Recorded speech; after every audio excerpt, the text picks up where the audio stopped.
మధ్యప్రదేశ్ ఖజురహో దేవాలయంలో ఉన్న ఒక ఆలయంలో ఉన్న విష్ణుమూర్తి విగ్రహాన్ని మొఘలుల సమయంలో ఖండించారనమాట. శిరస్సు లేని విగ్రహం అట్లనే ఉంది. ఇన్ని వందల ఏళ్ళైంది, అయినా సరే విగ్రహాన్ని పునఃప్రతిష్ఠించలేదు. పునఃస్థాపించాలని మీరు ఆదేశాలు ఇవ్వాలి అని ఒక వ్యక్తి, ఒక హిందువు కోర్టుకు వెళ్ళారనమాట.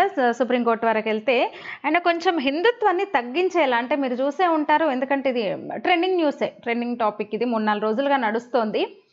నేను విష్ణుమూర్తికి పరమ భక్తుణ్ణి, మీరు కొంచెం సీరియస్గా మీరు చెప్పండి, చీఫ్ జస్టిస్గా మీరు ఒకసారి ఆదేశం ఇవ్వాలి ఖచ్చితంగా అంటే, చీఫ్ జస్టిస్ అన్న మాటలు ఏంటంటే, నువ్వు విష్ణు భక్తుడు అయితే, పరమ భక్తుడు అయితే వెళ్ళి విష్ణువుని అడుగు, విష్ణువే వస్తాడంట.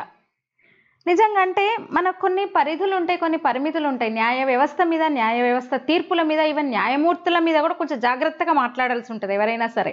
ఇప్పుడు ప్రజాస్వామ్యానికి 4 మూల స్తంభాల్లో మిగతా వ్యవస్థలు నిజంగా కూడా అటు పాలన, ఇటు అధికార వ్యవస్థలు భ్రష్టుపట్టిన స్థితిలో, అవినీతితో కూరుకుపోయిన స్థితిలో కొంచెం న్యాయ వ్యవస్థ మీద ప్రజలకు నమ్మకం ఉంది.